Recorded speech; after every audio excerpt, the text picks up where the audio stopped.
তখন কিন্তু উনি বাঘের মতো দাঁড়ায় সিংহের মতো গর্জন, যার প্রেক্ষিতে 2022 সালে যখন আন্দোলনটা তুঙ্গে, স্যার তখন দলীয় কমান্ড যখন নীরব, সিনিয়র নেতা লং টাইম সহযোগিতা আপনার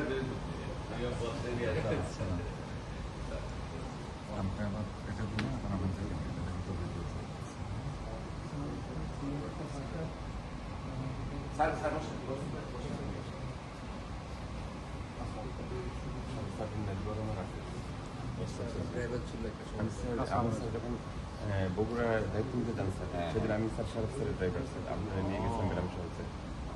আবার স্যার যেদিন ঈদের পর চলে আসেন সেদিন নিয়ে আসছিলাম স্যার।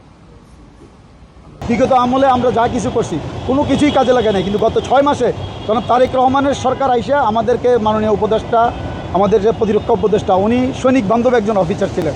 সেই হিসেবে ওনার কথাতে যেটা বুঝলাম যে উনি আমাদের কথাটা সম্পূর্ণভাবে কাজ করতেছেন, এবং মাননীয় প্রধানমন্ত্রী আমাদের শহীদ রাষ্ট্রপতি জিয়াউর রহমানের সন্তান, আমাদের বেগম খালেদা জিয়ার সন্তান এবং আমাদের পরিবারের সন্তান জনাব তারেক রহমান, উনি মাননীয় উপদেষ্টা একটা কথা বলেছেন, আমি কোনো সৈনিকের ফাইল নিয়ে গেলে উনি দেখে না, সাথে সাথে স্বাক্ষর করেন।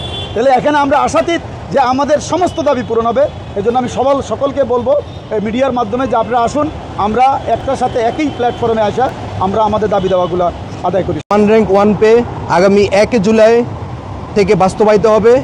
সেই 1 র্যাঙ্ক 1 পে বাস্তবায়নের ক্ষেত্রে আমাদের সৈনিক ভাইদেরকে প্রায়োরিটির বেসিসে সেটা বাস্তবায়ন করা হবে। আমরা দেখেছি আমাদের সশস্ত্র বাহিনীর সদস্যরা যারা চাকরিচ্যুত হয়েছে বিভিন্ন কারণে, তাদের আবেদনের প্রেক্ষিতে সেনা সদর বরাবর যে দরখাস্ত করেছিল, সেই আবেদনের প্রেক্ষিতে মাননীয় প্রতিরক্ষা উপদেষ্টার সার্বিক সহযোগিতায় এবং 3 বাহিনী প্রধানদের একান্ত প্রচেষ্টায়, মানবতার যে সর্বোচ্চ প্রচেষ্টা ওনারা দেখাচ্ছেন, সেই প্রেক্ষিতে একটি সুন্দর ডিসপোজাল দেওয়া হচ্ছে এবং বাকি ডিসপোজালগুলো চলমান আছে। সেজন্য সশস্ত্র বাহিনীর সকল সৈনিকদের যারা মাঠে ঘাটে বিভিন্ন জায়গায় আন্দোলন করছেন, আপনাদেরকে উদাত্ত আহ্বান জানাবো, আপনারা ধৈর্য ধরুন। মাননীয় প্রতিরক্ষা উপদেষ্টা যে কমিটমেন্ট দিয়েছে, আপনাদের ব্যাপারে সর্বোচ্চ বেনিফিট দেওয়া যায়, সেই সর্বোচ্চ বেনিফিট ইনশাল্লাহ উনি আপনাদেরকে প্রদান করবে। মেজর সিনহা হত্যাকাণ্ডের বিচার অতি দ্রুত সময়ে যেন শেষ হয় এবং রায় যেন বাস্তবায়ন হয়, তিনি আশ্বস্ত করেছেন যে এটি অত্যন্ত দ্রুততর সময়ের মধ্যে আইন মেনে বাস্তবায়ন করা হবে। একই সঙ্গে বিডিআরের যেই মর্মান্তিকভাবে 57 জন সেনা অফিসারকে হত্যা করা হয়েছে, সেই বিচার প্রক্রিয়াটিও যেন দ্রুততর সময়ের মধ্যে কার্যকর করা যায়, সেই পদক্ষেপ তিনি গ্রহণ করবেন। তিনি আমাদেরকে আরও জানিয়েছেন, জেলা প্রশাসকদের যে সম্মেলন হয়েছিল, সেই সম্মেলনে তিনি স্পেসিফিক্যালি সেনা সদস্যদের এবং সামরিক বাহিনীর সদস্যদের বাংলাদেশের প্রত্যেকটি জেলায় যেন সহযোগিতা করা হয়, জেলা প্রশাসনের পক্ষ থেকে যেন তারা সহযোগিতা পায়, সেই ব্যাপারটি নিশ্চিত করার জন্য তিনি জেলা প্রশাসকদেরকে অনুরোধ করেছেন। এবং জাতীয় নিরাপত্তা যে কাউন্সিল আছে, সেখানেও মাননীয় প্রধানমন্ত্রীর সাথে তিনি বিষয়টি আলোচনা করেছেন।